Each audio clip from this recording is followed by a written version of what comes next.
السلام علیکم۔ وعلیکم السلام۔ آج ہم فزکس کے ایک بڑے دلچسپ شعبے پر بات کر رہے ہیں، فلوئڈ ڈائنامکس۔ جی، سیالات کی حرکیات۔ بالکل، اور یہ F S C first year کے اسٹوڈنٹس کے لیے تو خاص طور پہ بہت اہم ہے۔ جی ہاں، ہم یہ سمجھنے کی کوشش کریں گے کہ یہ جو مایعات ہیں، گیسیں ہیں، یعنی سیالات، یہ آخر حرکت کیسے کرتے ہیں۔ بالکل۔ تو شروع کرتے ہیں سیال کے بہاؤ یعنی فلوئڈ فلو سے۔ ٹھیک ہے۔ دیکھیں، یہ دو طرح کا ہو سکتا ہے۔ ایک تو ہے ہموار بہاؤ، جسے آپ سٹریم لائن یا لیمنر فلو کہتے ہیں۔ ہموار جیسے بالکل سیدھا سیدھا؟ جی، ایسے سمجھیں جیسے پانی کی تہیں ایک دوسرے پر آرام سے پھسل رہی ہوں، ہر ذرہ اپنے سے آگے والے کے پیچھے پیچھے ایک ہی راستے پر چلتا ہے۔ اچھا، اور دوسری قسم؟ دوسری قسم ہے بے ہنگم بہاؤ یعنی ٹربولنٹ فلو۔ اس میں ذرات کی حرکت بے ترتیب ہوتی ہے، گھومتے ہوئے ادھر ادھر، جیسے دریا میں بھمر بن جاتے ہیں۔ بالکل بالکل ویسی ہی مثال ہے۔ یہ عام طور پر تب ہوتا ہے جب رفتار بہت تیز ہو جائے یا کوئی رکاوٹ آ جائے۔ سمجھ گئی، لیکن فزکس میں تو ہم چیزیں آسان کرنے کے لیے آئیڈیل ماڈل بناتے ہیں نا؟ کیا یہاں بھی کوئی آئیڈیل فلوئڈ ہوتا ہے؟ جی بالکل ہے۔ سمجھنے کی آسانی کے لیے ہم ایک مثالی سیال آئیڈیل فلوئڈ فرض کرتے ہیں۔ اچھا، اس میں کیا خاص بات ہوتی ہے؟ اس کی 3 بنیادی خصوصیات ہیں۔ ایک، یہ نان وسکس ہوتا ہے۔ نان وسکس یعنی اس میں اندرونی رگڑ، وہ جو گاڑھا پن ہوتا ہے، وہ نہیں ہوتا۔ دوسرا، یہ انکمپریسبل ہوتا ہے۔ انکمپریسبل یعنی دبایا نہیں جا سکتا؟ ہاں، مطلب اس کی کثافت، ڈینسٹی مستقل رہتی ہے، دباؤ سے بدلتی نہیں۔ اور تیسرا، اس کا بہاؤ سٹیڈی ہوتا ہے۔ سٹیڈی فلو، وقت کے ساتھ ایک جگہ پر رفتار تبدیل نہیں ہوتی؟ بالکل درست۔ یہ تو کافی مثالی صورتحال لگتی ہے۔ حقیقی سیالات تو ایسے نہیں ہوتے ہوں گے۔ آپ نے صحیح نقطہ اٹھایا۔ حقیقت میں کوئی سیال پرفیکٹلی آئیڈیل نہیں ہوتا، لیکن یہ مفروضے ہمیں بنیادی اصول سمجھنے میں بہت مدد دیتے ہیں۔ اچھا۔ اور کئی صورتوں میں، جیسے کم رفتار پہ پانی یا ہوا کا بہاؤ، یہ ماڈل کافی اچھے نتائج دیتا ہے۔ یہ ایک بنیاد ہے۔ ٹھیک ہے، تو اگر ہم اسی مثالی انکمپریسبل سیال کو ایک ایسے پائپ سے گزاریں جو کہیں سے تنگ ہو کہیں سے چوڑا، جی، تو اس کی رفتار کا کیا ہوگا؟ یہیں پر آتی ہے تسلسل کی مساوات، ایکویشن آف کنٹینیوٹی۔ اچھا۔ یہ کہتی ہے کہ اگر بہاؤ سٹیڈی ہے اور سیال انکمپریسبل، تو پائپ کے کراس سیکشنل ایریا اے اور وہاں سیال کی رفتار وی کا حاصل ضرب یعنی اے گنت وی ہمیشہ مستقل رہے گا۔ یعنی A1V1 = A2V2؟ بالکل، A1V1 = A2V2۔ اوہ، تو اس کا مطلب ہے کہ جہاں پائپ تنگ ہوگا، مطلب ایریا کم ہوگا، وہاں رفتار زیادہ ہو جائے گی؟ جی ہاں، تاکہ اتنا ہی پانی یا سیال آگے جا سکے۔ اور جہاں پائپ چوڑا ہوگا، ایریا زیادہ، وہاں رفتار کم۔ بالکل، جیسے آپ باغ والے پائپ کو آگے سے دباتے ہیں تو پانی تیز نکلتا ہے نا۔ ہاں، بالکل وہی بات ہے۔ یہ اصل میں کمیت کے تحفظ کا قانون ہے، law of conservation of mass. جتنا سیال اندر آیا اتنا ہی باہر گیا۔ یہ تو بہت دلچسپ ہے۔ اچھا، اب آتے ہیں لزوجت، وسکوسٹی کی طرف۔ آپ نے کہا مثالی سیال نان وسکس ہوتا ہے، تو یہ لزوجت ہے کیا بلا؟ لزوجت سیال کا گاڑھا پن ہے، یا کہہ لیں سیال کی تہوں کے درمیان جو رگڑ ہوتی ہے نا، جو حرکت میں مزاحمت پیدا کرتی ہے۔ جیسے شہد اور پانی میں فرق؟ شہد زیادہ لزج ہے؟ بالکل صحیح، شہد زیادہ وسکس ہے، اس لیے آہستہ بہتا ہے۔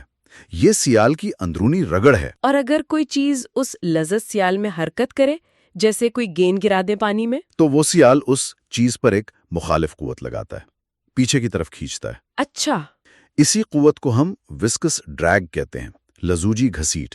اور یہ قوت چیز کی رفتار پہ منحصر ہوتی ہے۔ یعنی جتنی تیز چیز چلے گی اتنی زیادہ ڈریگ فورس لگے گی؟ جی ہاں، بالکل، جیسے تیز گاڑی پر ہوا کی مزاحمت زیادہ ہوتی ہے۔ ٹھیک ہے۔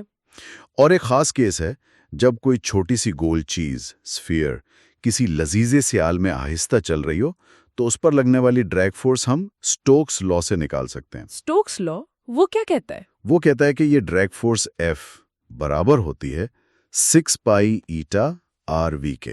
6 پائے ایٹا RV، یہ سب کیا ہے؟ جی، ایٹا جو ہے وہ سیال کی لزوجت کا عددی سر ہے، کوفیشنٹ آف وسکوسٹی. آر اس گول چیز کا ریڈیس ہے اور وی اس کی رفتار. Okay. F is equal to 6 pi eta RV. جی اگر یہ ڈریگ فورس رفتار کے ساتھ بڑھتی ہے تو پھر جب کوئی چیز گرتی ہے جیسے بارش کا قطرہ تو اس کی رفتار تو بڑھتی جاتی ہوگی نا شروع میں. کیا وہ بڑھتی ہی چلی جائے گی یا کہیں رکے گی بھی؟ بہت اہم سوال. نہیں، وہ ہمیشہ بڑھتی نہیں جاتی.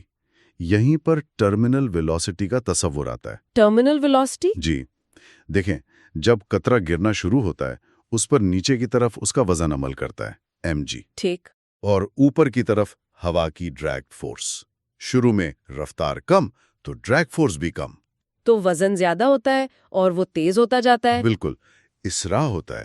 لیکن جیسے جیسے رفتار بڑھتی ہے ڈریگ فورس بھی بڑھتی ہے. بالکل، کیونکہ ڈریگ فورس رفتار پر منحصر ہے تو رفتار بڑھتے بڑھتے ایک ایسا وقت آتا ہے جب ڈریگ فورس وزن کے برابر ہو جاتی ہے. ایک دم صحیح.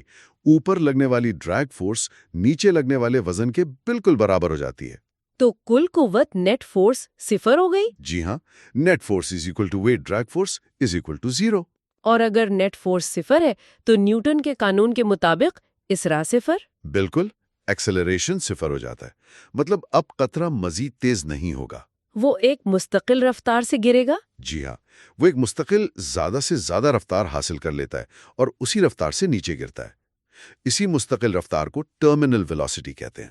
اچھا، تو یہ ہے ٹرمینل ویلوسٹی.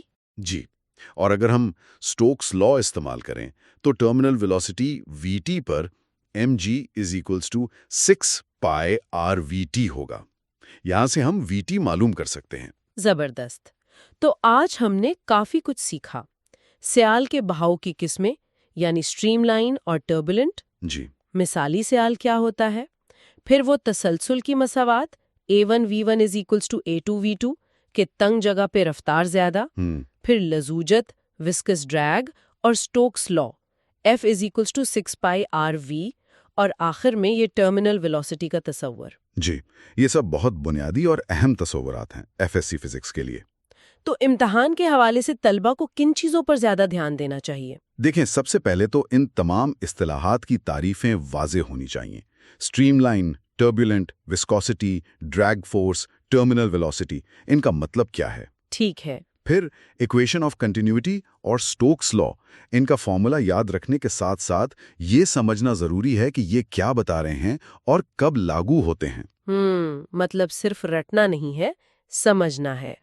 یہ کیوں حاصل ہوتی ہے، کب حاصل ہوتی ہے، جب وزن اور ڈریگ برابر ہوں، اس کا مطلب کیا ہے، مستقل رفتار، 0 اسراء، یہ سب سمجھنا چاہیے. ٹھیک، یہ تو بہت مفید ٹپس ہیں. جی چلیں آخر میں ایک سوال چھوڑ جاتے ہیں سوچنے کے لیے. ہم نے زیادہ تر بات کی انکمپریسبل سیال اور سٹریم لائن بہاؤ کی. جی ہاں، اگر سیال کمپریسبل ہو جیسے گیسیں ہوتی ہیں یا بہاؤ ٹربیولنٹ ہو جائے تو کیا یہ مساواتیں جیسے A1 V1 is equal to A2 V2 یا سٹوکس لا، کیا یہ اسی طرح کام کریں گی یا ان میں کچھ تبدیلی آئے گی؟ یہ ایک اچھا سوال ہے غور کرنے کے لیے. ضرور سوچئے گا. آج کے لیے اتنا ہی. خدا حافظ. خدا حافظ.